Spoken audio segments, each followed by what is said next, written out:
Hey there, everybody. Autism Fitness founder Eric Chessen, leading the movement for movement here. And if you are ready to become an Autism Fitness Certified Pro, well, look no further. Well, actually, look down. The link to register to start your journey to become an Autism Fitness Certified Professional or parent or family member is in the description below.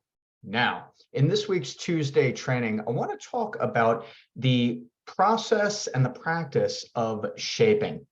And this comes into our decision-making process when we're trying to figure out what makes sense for an athlete in one particular moment. In our autism fitness programming, we refer to this as knowing what you're looking at.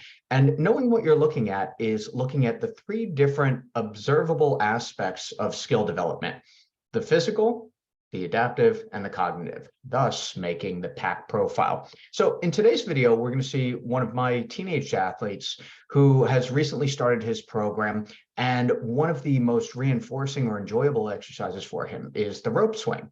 Now, he has had some challenges with being able to transition from the break situation to the work or exercise situation, as is common among the ASD and neuroadaptive population. And it's something that we focus on as a goal to decrease that latency between the break time and then the on-task or engaged time as well. And in this situation, it's progressing really, really well, just using some of the strategies that I'm going to describe. But one of the things that we look at whenever we're looking at exercise performance are the other areas of skill around it. So we're looking at, again, the physical, the adaptive, and the cognitive. So the physical is, how well is this athlete performing this exercise?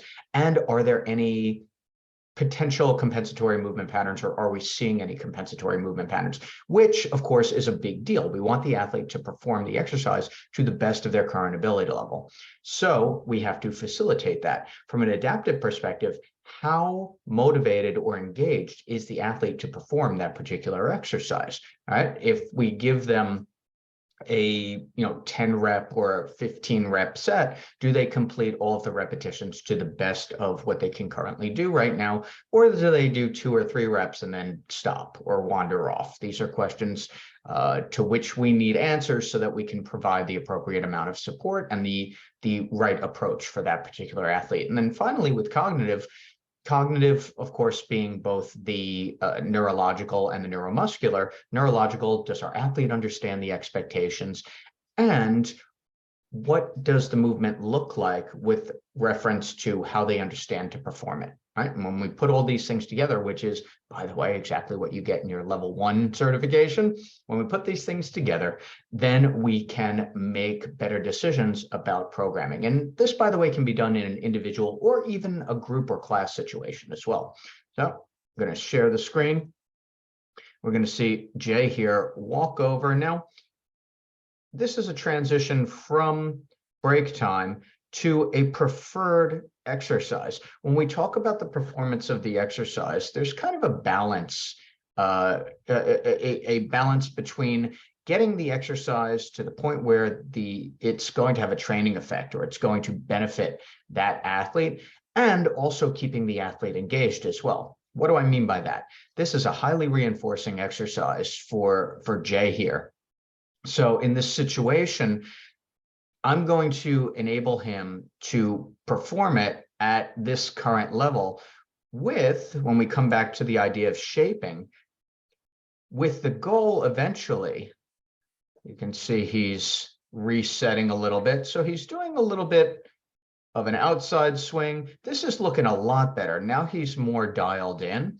Is this a perfect swing just yet? No, but that's not the expectation here. So what we want is the athlete to the point where they can be engaged and on task with the exercise. And from there, because it doesn't end there, our job as a coach is to facilitate the best movement possible so that the athlete gets the most out of it possible. And this is a process of understanding the physical, the adaptive, and the cognitive. So a couple things that I can point out here.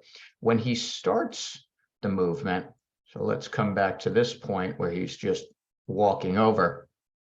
So he starts and we have a little extra setup time. There's a little feeling out period for the swing.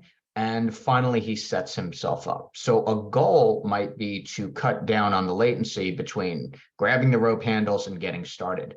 And you see here, there are a couple of second delays between movements. I think he's fixing the ropes here. And then that outward swing. And finally, we'll see in a couple seconds here, now he's going to start getting into the movement. So what we see here is a much better variation of that rope swing. So he has that ability. What we do by the way of shaping, so shaping is getting a movement better and better and better here, at least when we're talking about exercise performance. So the goal here is eventually to have him walk over and start those rope swings so that every single repetition looks just like that.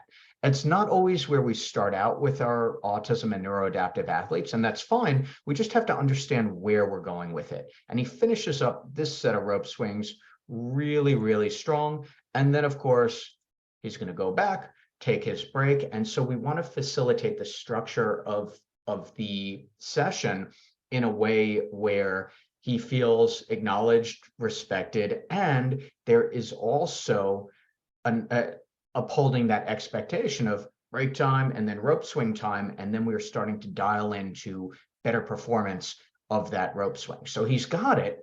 We just want to see more of that. And there are strategies that we can use, including behavior-specific praise, the counting rule that you learn in the Autism Fitness Level 1 certification. And these are the things that sharpen up that skill and start developing the best possible performance of that rope swing. That will generalize into not only grip strength, but some enhanced cardiovascular performance as well. And that's why we put that into our program in the power phase. Of course, if you want to learn all about how to structure and how to optimize a program, whether you're working with individuals or groups, well, again, the link to the Level 1 certification is in the description below. I'm Autism Fitness founder Eric Chessen. Thank you for watching. Please like and subscribe to The Autism Fitness here on YouTube. And that is it for this edition of Tuesday Training.